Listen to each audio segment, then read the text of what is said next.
Souvent, on parle des success stories, Cristiano Ronaldo, Messi, Vinicius Junior, Mbappé, Haaland. Mais souvent, on ne parle pas aussi des joueurs qui ont échoué, qui étaient des futurs cracks, mais qui ont malheureusement eu une carrière qui n'a fait que descendre et ont fini dans des ligues, voire presque pas reconnues, presque même pas regardées par des gens, voire passer de futurs cracks à super inconnus. Hello, hello, c'est Papa Kej, le daron le plus frais du game. Aujourd'hui, nouvelle vidéo. Pourquoi certains joueurs ne réussissent pas? Premier point, l'obligation par la formation. De 1, il faut que la plupart des joueurs et une grande majorité des joueurs passent par le centre de formation. Et le centre de formation, c'est vraiment le tri sélectif parce que il y a ceux qui vont comprendre que c'est une étape et d'autres qui vont se dire ça y est, je suis arrivé. Il y en a beaucoup qui vont se dire ça y est, je suis arrivé, je suis en centre de formation, tout va bien se passer et c'est sûr, je vais finir pro. Or que non, en fait, là-bas, c'est la guerre pour ta place. Parce qu'il faut savoir qu'il y en a peut-être 5 ou 6 qui vont monter et d'autres qui auront pas d'autre choix de soit partir ou de se faire prêter tout le temps avant de revenir vraiment dans le premier groupe. Et beaucoup ne comprennent pas ça. Point numéro 2, le lycée et les hormones. C'est bizarre, hein, mais souvent aussi ce qui fait faux bon aux jeunes joueurs en centre de formation, c'est déjà le lycée où ils sont. Certains, ils ont des structures où ils n'ont pas besoin de mettre les joueurs dans un lycée et d'autres, ils ont besoin de les mettre dans un lycée.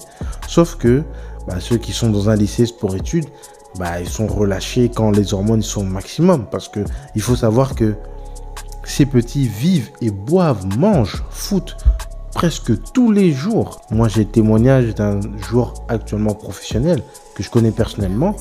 Et quand je lui ai posé la question, il m'a dit non. Les mecs, ils sont bercés, nourris, logés, foot. Pas beaucoup de cours. Et du coup, quand ils arrivent au lycée, ils sont en chien. Dès qu'ils voient des meufs, ils sont en chien, c'est normal. Ils sont en pleine adolescence, la puberté et tout. Les hormones qui parlent, ils ont la dalle. Donc imaginez-vous, vous êtes là, t'es tout jeune et t'es fouteux. Donc déjà, les meufs, elles te regardent d'une autre façon. Il y en a qui vont déjà détecter, lui c'est celui qui va péter, tu vois. Même plus, il drague presque pas. Il parle, les négociations sont faciles. Surtout, c'est ça qui amène à mon troisième point. Et oui, malheureusement, les joueurs aussi sont surpayés.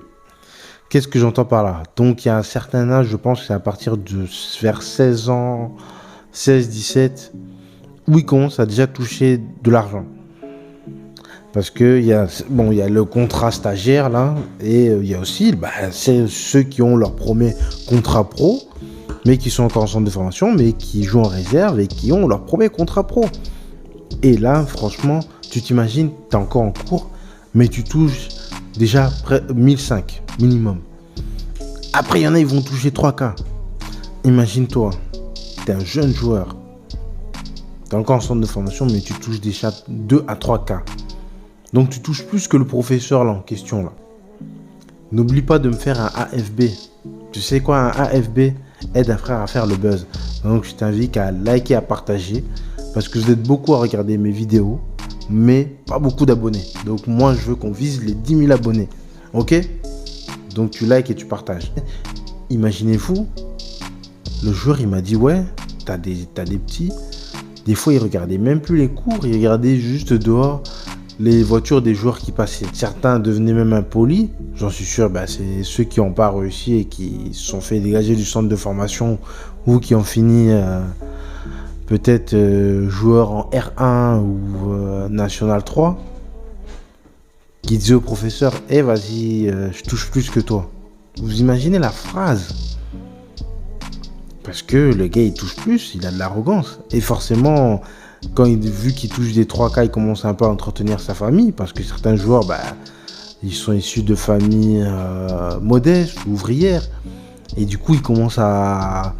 Vu qu'ils ne payent pas de loyer, ils sont logés, nourris, et que ils ont de l'argent à claquer, C'est pour ça que vous voyez souvent les jeunes footeux là dans les centres de formation, toujours avec des marques et tout, parce qu'ils n'ont pas de charge. Les petits, ils n'ont pas de charge.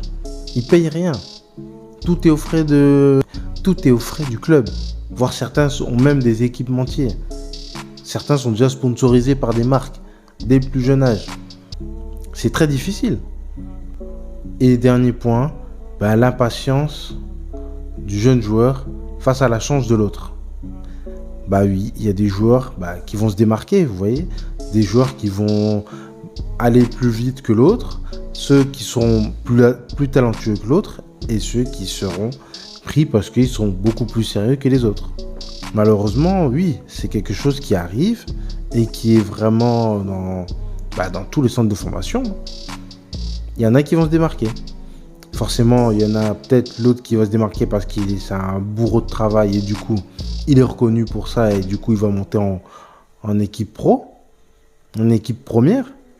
Et celui qui a du talent mais qui travaille pas assez ou qui a un manque de professionnalisme, lui, on va encore le laisser en formation pour lui faire comprendre quelque chose. Et lui va s'impatienter, il va pas comprendre, il va dire ouais, vas-y, moi, il a plus de talent, ce gars-là, je le froisse, mais il est devant moi, je comprends pas. Et du coup, c'est là qu'arrivent les erreurs. Et c'est là que, tu vois, certains joueurs, ils vont faire l'erreur de soit quitter le club, donc ils vont se précipiter à la moindre offre d'un gros club. Regardez Kouassi. C'est vrai qu'il avait du talent. C'est vrai qu'il a du talent. C'était un vrai Titi parisien. D'un moment, Paris aurait dû le mettre titulaire depuis longtemps. Aurait dû le faire jouer, faire gagner de l'expérience avec des matchs de Ligue 1. Mais à l'époque de Paris, et la gestion des jeunes, elle était très mal faite. Très très mal faite. Et du coup, il a perdu patience. Et dès que Bayern est venu, il a signé. Et moi, je lui souhaite qu'il joue de plus en plus maintenant. Et du coup, ouais, il y a beaucoup de joueurs comme ça. Donc vraiment, voilà, c'était tout pour moi. C'était la petite vidéo, la première. On se dit à la prochaine pour la seconde vidéo, pour le même thème, mais ce sera la partie de début de carrière. Allez, je vous laisse sur ce. On se dit ciao à la prochaine. Bye.